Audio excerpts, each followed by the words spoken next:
One of the other important locations in Tbilisi is the clock tower made by a puppet master in 2010, where everyone takes photos in front of. This clock tower, located next to the theatre in the authentic part of the city, has a small angel coming out every hour with a small hammer to ring the bell. That's why they also call this clock tower the Angelic Tower. There is a street artist in front of almost every iconic area in the city. Street artists add great richness to the city, and they don't forcibly demand money from you for their efforts. The good thing is, they don't all perform the same type of art.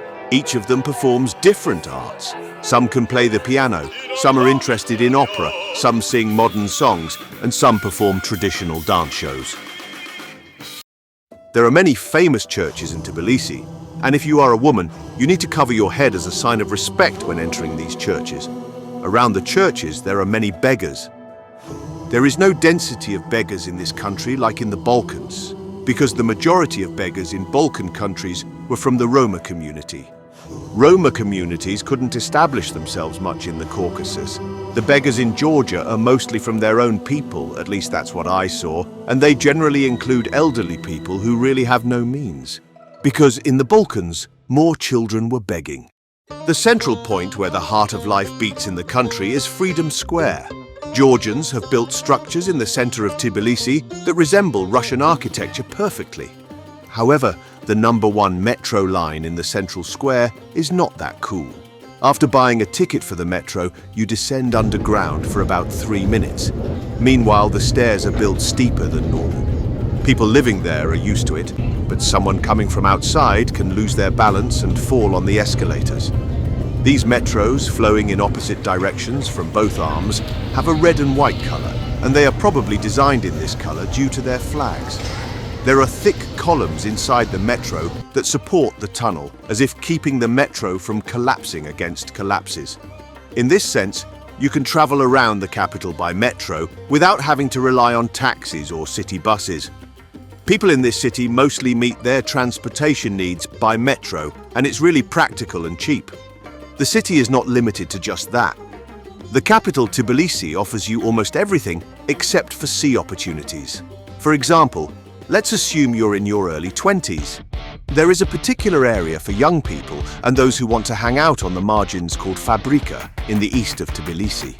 It is a place where an old sewing factory from the Soviet Union era was converted into a hostel called Fabrika and turned into a place that appeals to young people. If you stay in that hostel, you can enjoy the architecture of a Soviet-style hostel. Even if you don't stay at the hostel, there are many modern cafes lined up in the courtyard of the factory. These cafes are designed in colorful ways, and a free atmosphere has been created for young people to hang out as they wish. People can drink their drinks and smoke cigarettes comfortably here. If you go there at night, you can see that the atmosphere is livelier in the evenings, and various music blends wonderfully with young people. In this sense, this is one of the most important points in the capital where young people can socialize. If you look at people's faces, you can foresee that they are a bit marginal, have their own unique styles, and have a different mindset. If you're looking for a quieter and more upscale natural area in Tbilisi, you can head to Vake Park, located at the westernmost point of the city. This park, which has a completely free entrance, is a safe place where especially Ukrainian and Russian families spend time with their children and eat ice cream. Inside the park, you can take a walk with your loved ones or sit on one of the many benches. Or you can walk your dog or shop from one of the inexpensive businesses. This place is more for the classic 30-plus crowd rather than the crowd at Fabrika. The place with the most nightlife and night spots in the capital is this square in the old town area. Here is where Tbilisi comes alive at night, and you can see beautiful women and stylish men. The surrounding venues treat you as politely and kindly as possible. But of course, you don't have to sit in the venues, and you can enjoy the visual feast on the street for free.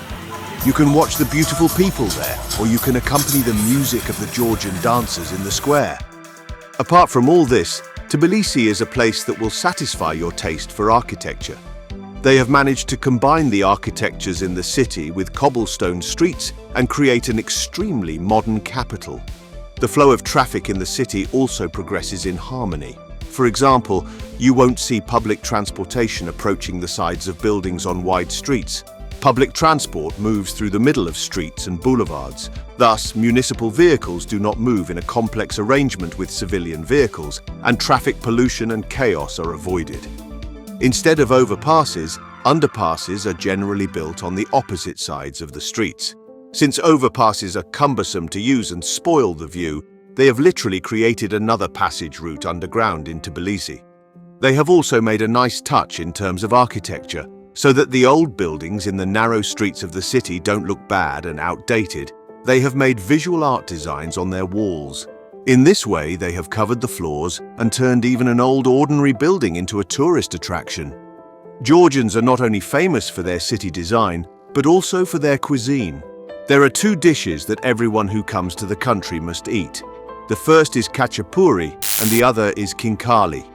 Khachapuri is a baked product. It is a meal that can be produced in different sizes according to the customer's request, and generally, plenty of melted cheese and egg yolk are put inside.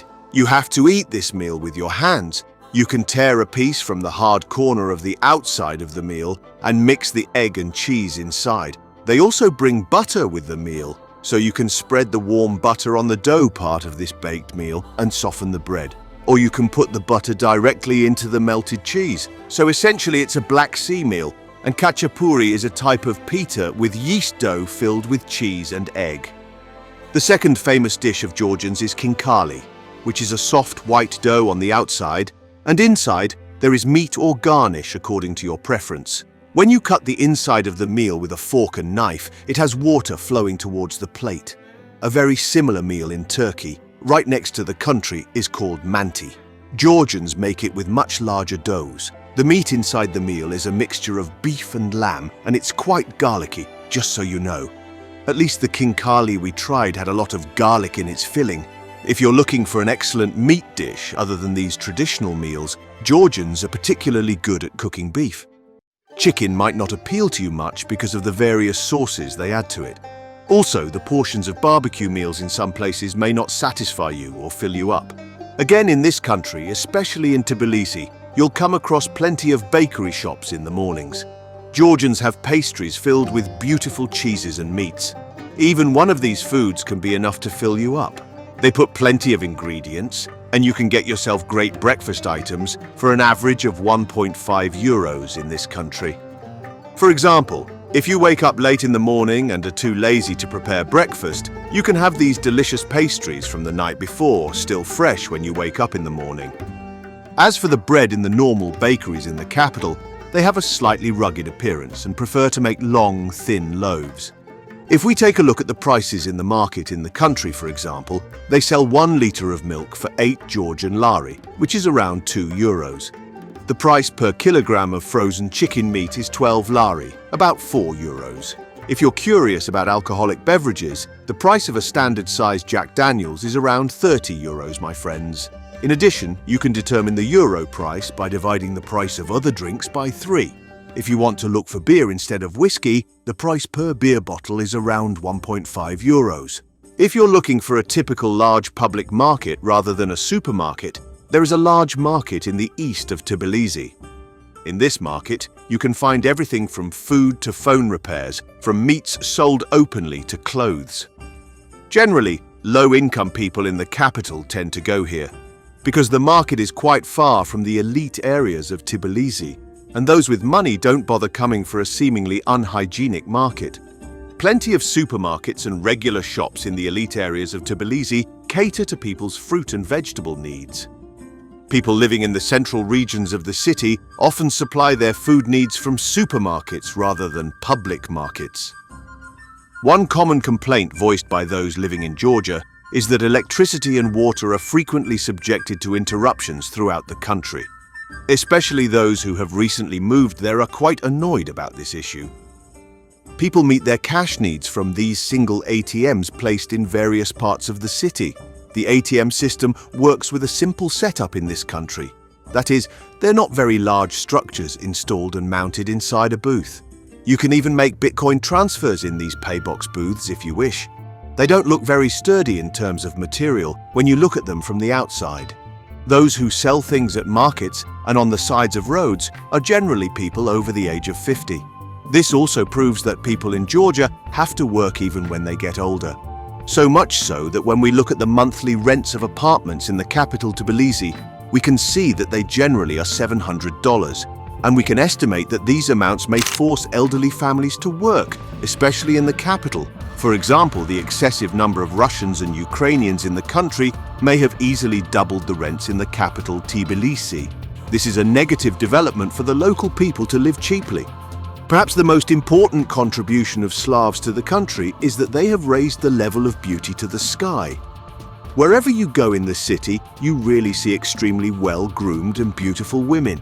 Both Russians and Ukrainians can attract attention even with the simplest clothes, and they dazzle with their genetic beauty.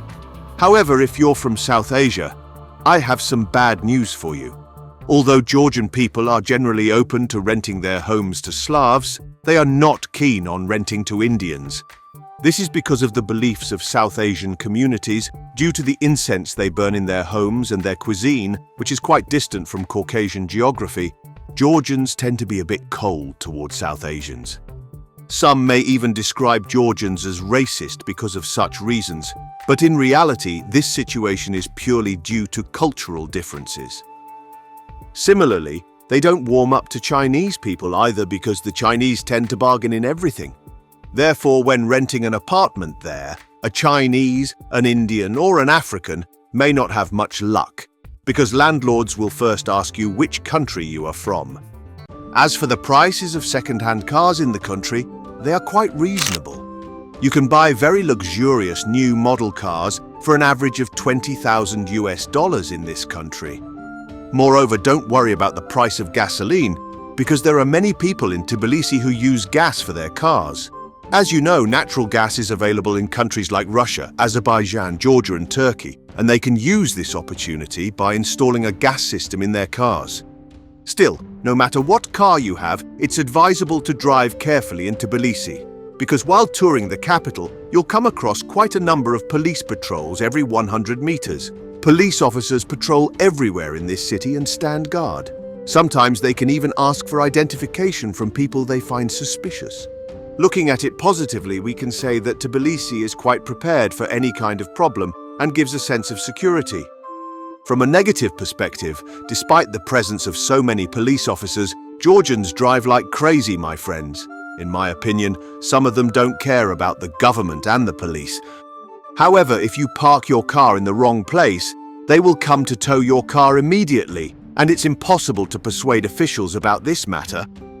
Another group of public employees you can see as much as police officers in Georgia are garbage collectors. Garbage collectors are everywhere in the capital city of Tbilisi. They clean the roads, garbage bins, and parks several times a day.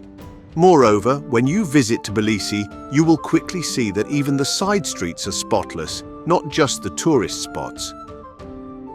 The garbage bins in the city are blackish, and there are 3 large bins side by side at each garbage point. Since one bin will not be enough for each street, Tbilisi municipality has preferred to put 3 bins. As a result, when the city is clean, almost every park in the capital city becomes crowded.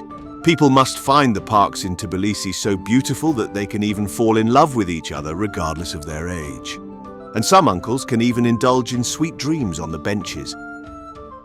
Flowers are an essential economy for Georgians. People are dealing with floristry in the capital city of Tbilisi, and if you go there on a particular day, you will see many people giving flowers to each other. Therefore, they have even opened particular markets only for florists in the city centre. Some Georgian youths are talented and make ice creams by working hard in shops. Some of them can sell coffee in a mobile manner. Some contribute to their economy by working as waiters. At least these kids know a little bit of English. But unfortunately, out of every 10 merchants on the street, 9 of them, even if terribly, cannot speak English. I wanted to emphasize this again for those who are thinking of going there. In summary, Tbilisi, the capital of Georgia, is such a place. The next video will be about the city of Batumi in Georgia. Goodbye.